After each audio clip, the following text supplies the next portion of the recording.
Gold, trusted gold buyers. మీరు తాకట్టు పెట్టిన బంగారాన్ని విడిపించి ఈ రోజు ఉన్న మార్కెట్ ధరకు కొనబడను.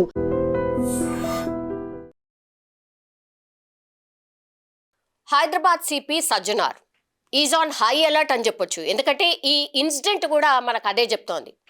మనకు తెలుసు, ఈ మధ్య కాలంలో ఈ ఉగ్రవాద కార్యకలాపాలు మన హైదరాబాద్లో రాజేంద్రనగర్లో బయటపడ్డ తర్వాత డెఫినెట్లీ పోలీసింగ్ వ్యవస్థని ఇంకా కూడా పటిష్టం చేయాల్సిన అవసరం ఉంది అనేది పెద్ద ఎత్తున చర్చ నడిచింది.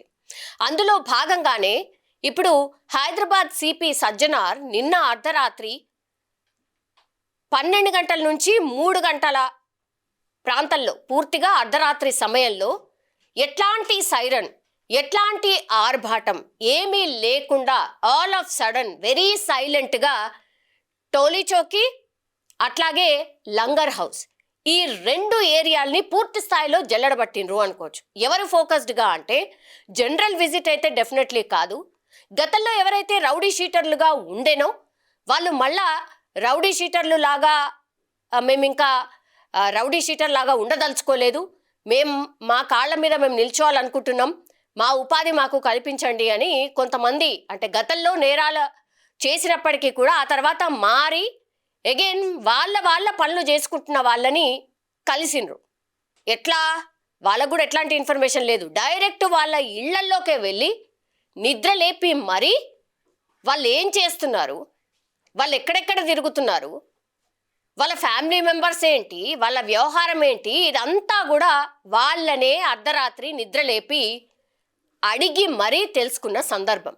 దీంతో ఒక్కసారిగా పోలీసు ఎవరైతే గస్తీ కాస్తారో, ఈ మిడ్ నైట్ వేళల్లో ఎవరైతే గస్తీ కాస్తారో, ఇప్పుడు లంగర్ హౌస్ అండ్ అట్లాగే టోలీ చౌకీ ప్రాంతాల్లో ఎవరైతే రాత్రి వేళల్లో డ్యూటీ చేస్తారో ఆ పరిధిలో ఉన్నటువంటి పోలీస్ స్టేషన్స్కి వెళ్ళి మరీ డ్యూటీలో ఉన్న పోలీసులు ఎట్లా డ్యూటీ చేస్తున్నారు, అసలు నైట్ డ్యూటీలో ఏం ఎంట్రీ ఉంటుంది, ఎవరు డ్యూటీలో ఉన్నారు, ఏ టైమింగ్, వాళ్ళు ఏం విధులు నిర్వహిస్తున్నారు, ఇదంతా కూడా ఆయన ఆల్ ఆఫ్ సడన్ విజిట్ చేయడం జరిగింది. ఒక రకంగా నిజంగా చెప్పాలంటే డ్యూటీలో ఉన్న నైట్ షిఫ్ట్లో ఉన్న పోలీసులకు కూడా ఇది ఒక షాకింగ్ ఇన్సిడెంట్. మనకు తెలుసు, మొన్ననే సిపి సజ్జనార్ యాజ్ హైదరాబాద్ సిపిగా బాధ్యతలు చేపట్టిన తర్వాత గతంలో కూడా ఆయన డ్యూటీ ఎట్లా చేస్తుండేనో మనకు తెలుసు. ఇప్పుడు కూడా again is on high alert అనండి, లేకపోతే ఆన్ ఫైర్ అనండి. సజ్జనార్కి ఉన్నటువంటి పేరు కూడా అదే.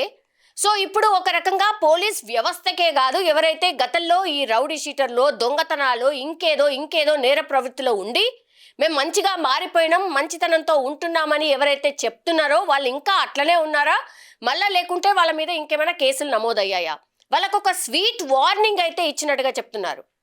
సిపి సజ్జనార్ కూడా అదే చెప్తున్నారు, మళ్ళీ మీరు నేర ప్రవృత్తిలోకి రాకండి, మేము కఠినంగా వ్యవహరించబోతున్నాం.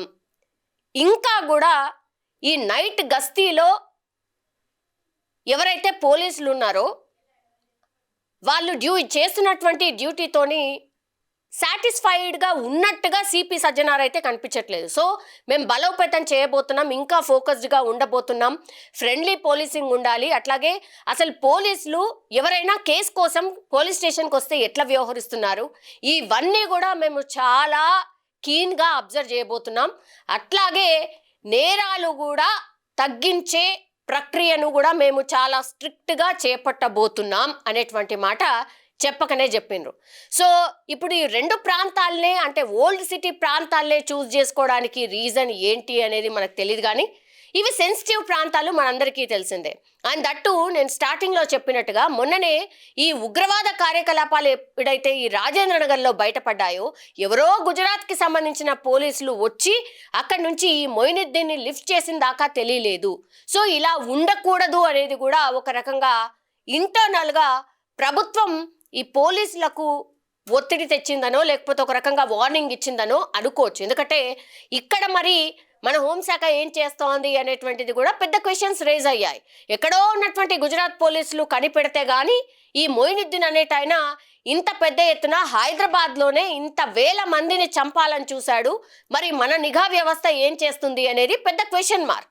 అందులో భాగంగానే ఇట్లాంటి ఆల్ ఆఫ్ సడన్ తనిఖీలు ఉండబోతున్నాయి.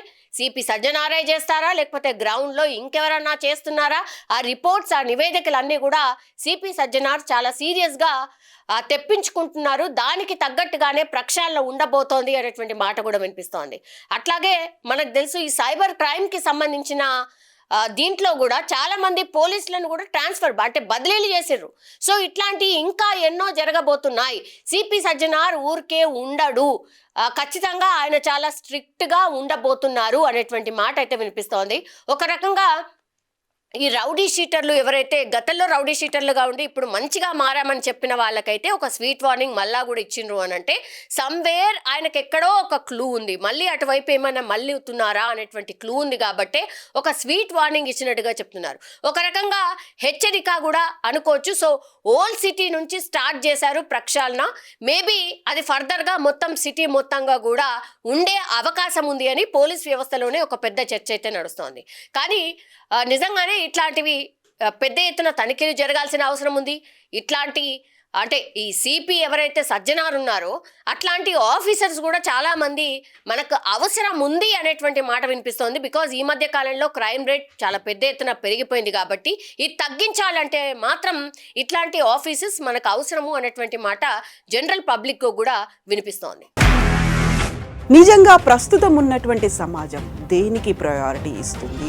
ఆర్థిక సంబంధాల చుట్టూ మాత్రమే తిరుగుతోంది. మళ్ళీ ఎన్నికలంగానే చాలా విరక్తి కలుగుతున్నాం. మంచి అనిపిస్తుంది కదా, లేడీస్ కూడా ఛాలెంజింగ్ జాబ్స్ చేసినప్పుడు చాలా బాగుంటది. ట్రాఫిక్ అసిస్టెంట్స్ గా నియమించిన ట్రాన్స్జెండర్స్ అందరితో సాల్యూట్ చేయించుకుంటున్నారు. ఫుడ్ డెలివరీ ఇవ్వటానికి వెళ్ళినటువంటి డెలివరీ బాయ్ అనిల్ పై కళ్ళ ముందు